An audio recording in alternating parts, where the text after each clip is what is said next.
मेरे प्यारे दोस्तों नमस्कार। मैं पीयूष गुप्ता स्वागत करता हूं आपके अपने परिवार वेदांत क्लासेज के इस यूट्यूब चैनल पर। दोस्तों आज की क्लास में हम लोग 10वीं क्लास के संस्कृत के चैप्टर नंबर 11 जिसका नाम व्यार्ग प्रतीक कथा है, इसके ऑब्जेक्टिव सवाल को देखने वाले हैं। यहाँ से दोस्तों जितने भी ऑब्जेक्टिव सवाल बन सकते हैं उन सभी सवालों को लिया गया है और यह के सभी सवाल आपकी परीक्षा की दृष्टि से काफ़ी महत्वपूर्ण है।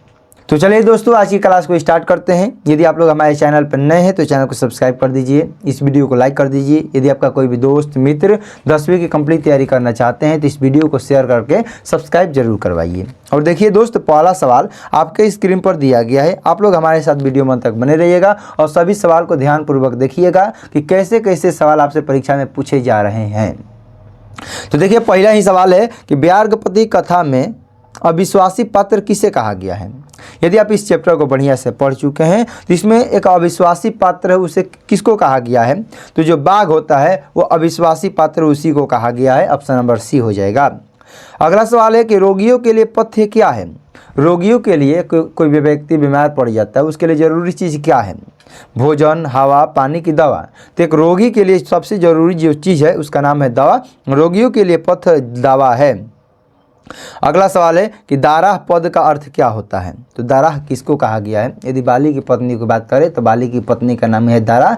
तो दाराह किसको कहा गया? दारा पत्नी को कहा गया है। ऑप्शन नंबर बी हो जाएगा। अगला सवाल है कि व्यार्ग प्रतीक कथाया रचनाकर का अस्ति। व्यार्ग प्रतीक कथा के रचनाकर कौन है? तो व्यार्ग प्रतीक कथा के जो रचनाकर है वो नारायण पंडित जी है। ऑप्शन नंबर ए हो जाएगा। अगला सवाल है बूढ़े बाघ के हाथ में क्या था। तो बूढ़े बाघ के हाथ में स्वर्ण कंगन था, सोने का कंगन था। ऑप्शन नंबर ए हो जाएगा, ना कि चांदी तांबा लकड़ी का कंगन था। ऑप्शन नंबर ए हो जाएगा। अगला सवाल है कि बाघ के हाथ में क्या था। ध्यान से समझिए, वहाँ पर सवाल दोनों एक ही लिखा है लेकिन यहाँ पर ऑप्शन अलग है और यहाँ का ऑप्शन क्या है? अलग है। तो 6 नंबर सवाल का आंसर क्या था? सोने का कंगन। और उसी के हाथ में क्या था? कुश भी था। यानी कि बाघ के हाथ में सोने का कंगन भी था और कुश भी था। ऑप्शन नंबर सी हो जाएगा इसका सही उत्तर। अगला सवाल है कि व्यार्ग प्रतीक कथा किस ग्रंथ से उद्धृत है। जो व्यार्ग प्रतीक कथा है वह कहाँ से लिया गया है? तो जो व्यार्ग प्रतीक कथा है वह आपके हितोपदेश ग्रंथ से लिया गया है। अगला सवाल है कि पशु पक्षी की कथा नाम मूल्यम के साम शिक्षार्थम भवती। तो पशु पक्षी का कथा तो है लेकिन जो शिक्षा देता है वो किसके लिए शिक्षा देता है? तो मानव के लिए शिक्षा देता है। ऑप्शन नंबर ए हो जाएगा। अगला सवाल है कि व्यार्ग प्रतीक कथा में कुत्र त्व कंगनम किसका कथन है?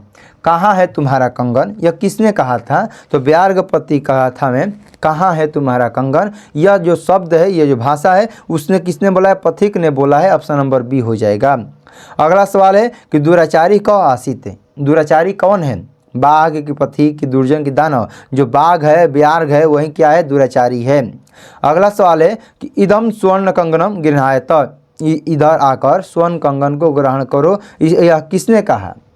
तो वह बाघ था। बाघ ने कहा कि इदम स्वर्णम कंगनम गृहायत। इधर आओ और सोने के कंगन को क्या करो? ग्रहण करो। अगला सवाल है कि व्यार्ग प्रतीक कथा पाठ में किसके दुष्परिणाम का वर्णन किया गया है।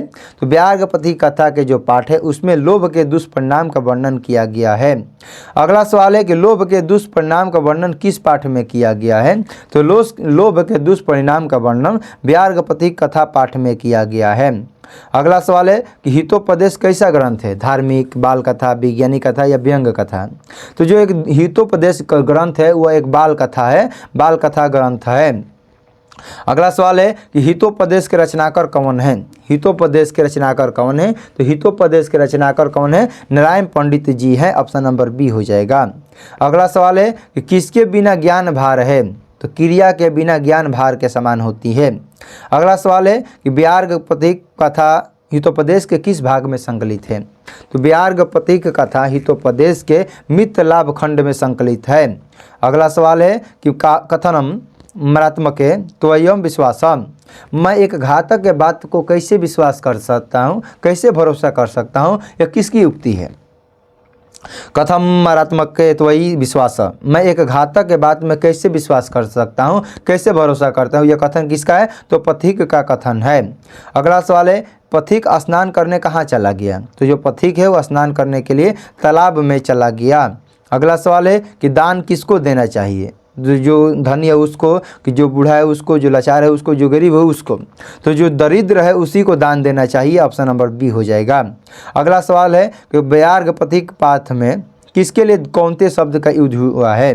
तो व्यार्ग कथा पाठ में जो कौनते शब्द का उपयोग हुआ है वह अर्जुन के लिए उपयोग हुआ है, ऑप्शन नंबर सी हो जाएगा। अगला सवाल है कि महापंके पति अस्ति, तुम कीचड़ में गिर गए हो, यह किसने कहा? महापंके पति तो अस्ति, तो यह बाघ ने कहा कि ओहो तुम क्या हो गए हो, कीचड़ में गिर गए हो, ऑप्शन नंबर ए हो जाएगा। अगला सवाल है कि व्यार्गपति कथा का जो बाघ है वह कैसा था? जो व्यार्गपति कथा का जो बाघ था वह बूढ़ा हो चुका था। अगला सवाल है कि व्यार्गपति कथा का पथिक किस में निमग्न हो गया? तो व्यार्गपति कथा का जो पथिक है वह कीचड़ में निमग्न हो गया, ऑप्शन नंबर सी हो जाएगा।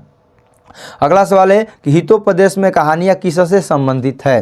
तो हितोपदेश में जो कहानियाँ हैं वो पशु पक्षी से संबंधित है। पशु पक्षी के बारे में बताया गया है, लेकिन जो शिक्षा देता है वो मानव के लिए शिक्षा देता है, ऑप्शन नंबर डी हो जाएगा इसका सही उत्तर। बाघ हाथ फैलाकर क्या दिखाता है? तो हाथ फैलाकर जो सोने का कंगन था उसी को बाघ दिखाता है। अगला सवाल है कि कौन कीचड़ में फंस गया? कीचड़ में कौन फंस गया? तो बाघ फंस गया कि सिंह कि सांप की पथिक, जो पथिक था वहीं कीचड़ में जाकर फंस गया लालच के कारण। अगला सवाल है कि बूढ़ा बाघ क्या देना चाहता था? तो जो बूढ़ा बाघ था वो सोने के कंगन को देना चाहता था, स्वर्ण कंगन को पथिक को देना चाहता था, लेकिन पथिक लालच में आकर अपना जान को क्या किया, गवा दिया। अगला सवाल है कि पथिक कहाँ फंस गया? पथिक कहाँ फंस गया था? तो जो पथिक था जो तालाब था उसी में नहाने गया, उसी में फंसकर मर गया, ऑप्शन नंबर डी हो गया। अगला सवाल है कि पथिक किसके द्वारा पकड़ा गया और खाया गया? तो पथिक को बाघ ने पकड़ा और क्या किया, खा गया, ऑप्शन नंबर ए हो जाएगा। अगला सवाल है कि कौन स्नान कर हाथ में कुश लेकर सरोवर के किनारे बोल रहा था? भालू, बाघ, मृग या पथिक? तो हाथ में कुश को लेकर स्नान करके सरोवर के किनारे बाघ बोल रहा था, ऑप्शन नंबर बी हो जाएगा। अगला सवाल है कि मैं वंशहीन हूँ, यह किसने कहा? मैं वंशहीन हूँ यह बाघ ने कहा था। अगला सवाल है कि किसके भार क्रिया बिना, यानी कि ज्ञान के भार, ज्ञान भार क्रिया बिना, यानी क्रिया बिना ज्ञान क्या है, भार के समान होती है। अगला सवाल है कि भाग्य से ही संभव है, ऐसा किसने सोचा? ये सब जो सोने का कंगन मिल रहा था यह भाग्य से ही संभव है, ऐसा किसने सोचा? तो पथिक था, उसी ने सोचा कि सब जो मिल रहा है ना यह भाग्य संभव है, सभी भाग्य से संभव है, किसी को मिलता नहीं है ऐसे सोने का कंगन। अगला सवाल है कि विष के संपर्क में अमृत किसका कारण बन जाती है? तो विष के संपर्क में आकर अमृत भी मृत्यु का कारण बन जाती है। अगला सवाल है कि किसे धन नहीं देना चाहिए? किसे धन नहीं देना चाहिए? तो जो धनी लोग हैं उसको धन देने से कोई फ़ायदा नहीं है। अगला सवाल है कि दावा किसका मित्र होता है? तो जो दावा होता है वो रोगी का क्या होता है, मित्र होता है। दावा रोगियों के लिए बनाया गया है। अगला सवाल है और ये हम लोग का अंतिम सवाल है, अविश्वासी पात्र पर विश्वास करने से क्या होता है? तो अविश्वासी पात्र पर, बिना विश्वास करने वाले बात पर यदि हम विश्वास करते हैं तो हमें घाटा ही लगेगा, हमें हानि ही होगा, ऑप्शन नंबर बी हो जाएगा। यहाँ टोटल दोस्तों इस चैप्टर में टोटल 38 ऑब्जेक्टिव सवाल थे, उन सभी सवालों को हम लोगों ने देख लिया। तो चलिए दोस्तों आज की क्लास को यहीं पर समाप्त करते हैं। क्लास कैसा लगा कमेंट में ज़रूर बताइए। यदि आप लोग हमारे चैनल पर नए हैं तो चैनल को सब्सक्राइब जरूर कीजिए। यदि आपका कोई भी दोस्त मित्र 10वीं कंप्लीट तैयारी करना चाहते हैं तो इस वीडियो को शेयर करके सब्सक्राइब जरूर करवाइए। मिलते हैं अगले क्लास में अगले कंटेंट के साथ, तब तक के लिए आपको जय हिंद, जय भारत।